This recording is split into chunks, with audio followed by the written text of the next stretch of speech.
Hi everyone, I'm Tina. I'm here with Lauren. Today we're going to talk about Parsvokonasana, extended side angle. So I'm going to talk about some things you can do as a teacher if you are a teacher to help adjust your students.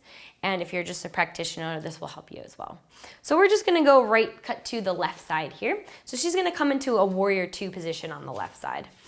So from here, she's going to take her right foot in and then the left foot comes forward, bending the front knee over the front ankle. She finds a warrior two position first. Good. Now from here, she can take her forearm onto her thigh and then reach this top arm up and over. Now what's gonna happen a lot is that people are gonna get stuck here because they have tight shoulders. So what we can do is we can help them rotate the arm forward and around up over the head so that it's more comfortable here. And then I'm gonna encourage her to look up at her hand. And then she's got a pretty good rotation up here, but if she needed a little bit more, I could physically take my hand and slowly open the rib cage here. So I'm taking my right arm and pulling it back.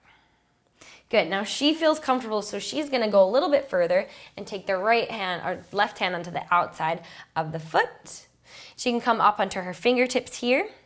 Good, and then the same thing here. I like to do this again. I'm gonna go with her to bring the arm forward and around, so this will help open up a little bit easier. Looking at your hand, and then same thing, sorry, my hands are freezing. Opening the chest this way. So I'm just taking, not a fierce adjustment, it's just slowly moving so that she gets the idea to open up the chest. 5 breaths there. And then after 5 breaths, you can inhale, come up. Good. And then exhale, finished. All right, thank you, Lauren. Thank you, Tina. Thank you, guys.